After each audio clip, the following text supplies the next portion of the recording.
Makikita nyo naman siguro sa highlights kanina na palong-palo yung Ruby. Ating kasama at sa mga hindi nakakakilala, siya si Nacho. Teka, baka kilala mo lang ako at lagi kang nanonood pero hindi ka pala nakafollow sa page.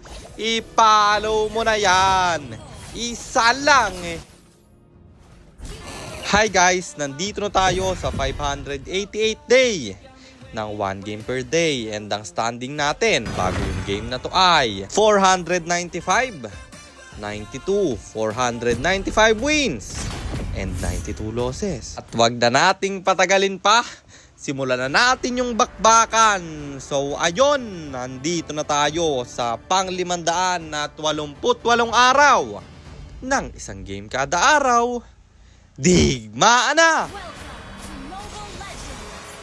Ang rotation na ginawa ko dito ay red first. Kaya ang ikot natin papunta sa top. Sakto ang ganda ng timing dahil huli yung dalawa. Mabibigyan sila kaso lang yung kalaban lamang kasi yung kills nila ay 5. After nun dumiretso tayo sa turtle ko. Contest yung Hayabusa. Ultimate aking madadodge pero yung turtle mariretry niya. Siyempre wala na siyang shadow. Pwede nating habulin yan. Hayabusa nila ay mabibigyan.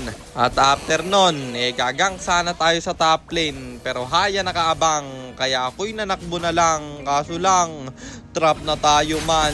Na lang ang aking bibigyan. At least, may trade naman na nakuha yung ating kampi doon. Kasi dito wala na akong kawala. Binitawan kasi ng Chu yung flicker niya. Kaso lang inabutan ng patikari namin. Pero may bawing gagawin. Si Nacho men, what a respo coming from Nacho. Sabay diretso sa baba.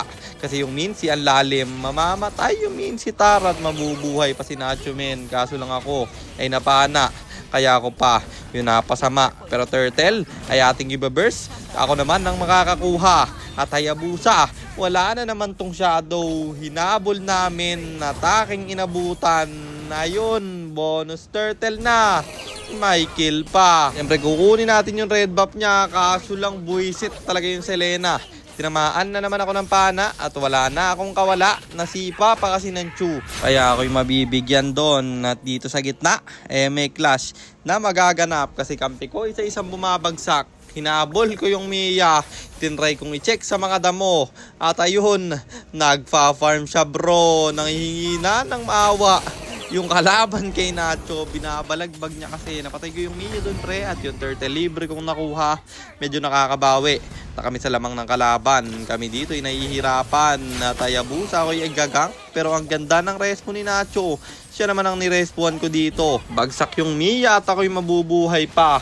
Tapos sa gitna, may setup na naman siyang gagawin. Minsitar mapupuruhan men at hindi pa kami tapos dito. Kasi Andy skills nga pala Rubinya bro. Mamamatay pati si Lena at makaka-double kill ako. Hahabulin yung Chu. Pero ako yung mapapasama ng pwesto. Buti na lang nandyan si Nacho man. Bagsak yung Chu nila. Hayabusa ay naka-out pero yung Torre aming babasagin. After nun diretso sa Lord na aming ibaburst. Di na ko contest yung kalaban kaya libre namin yung makukuha. At dito masya-shutdown si Nacho. Pero may bawi tayong gagawin kasi yung Mia abutan ko men. Sabay habol sa Hayabusa. Makikipag-microhan pa sa akin. Ayun tipi sa muka. Bagsak yung isa nila. Pwede namin tong irekta. Mamamatay rin yung Chu. Kaya 3 na lang natira. Ang ganda ng ginawang healer ni Nacho dito. Bagsak yung 4 sa kanila bro. Pero nag-push muna ako sa baba. Wala kasing minion sa gitna.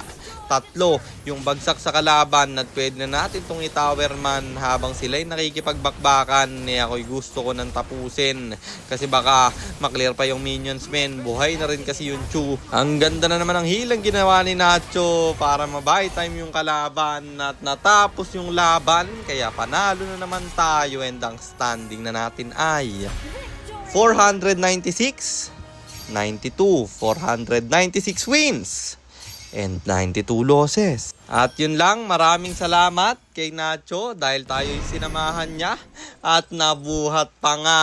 And sana rin guys, meron kayo natutunan sa content natin na to. Kung meron man, pakishare lang. Then after nyo i-share, mag-comment rin kayo ng pa-shoutout para ma-shoutout ko kayo sa mga next nating content. At i-comment nyo na rin ang inyong mga katanungan kasi baka malay mo sa next nating content, comment mo naman ang mapili ko. At kung nagustuhan nyo yung item at emblem na gamit ko sa game na yon, eto yon, Arcane Boots, Genius Wand, Glowing Wand, Blood Wings, Divine Glaive, Winter Crown, or Immortality.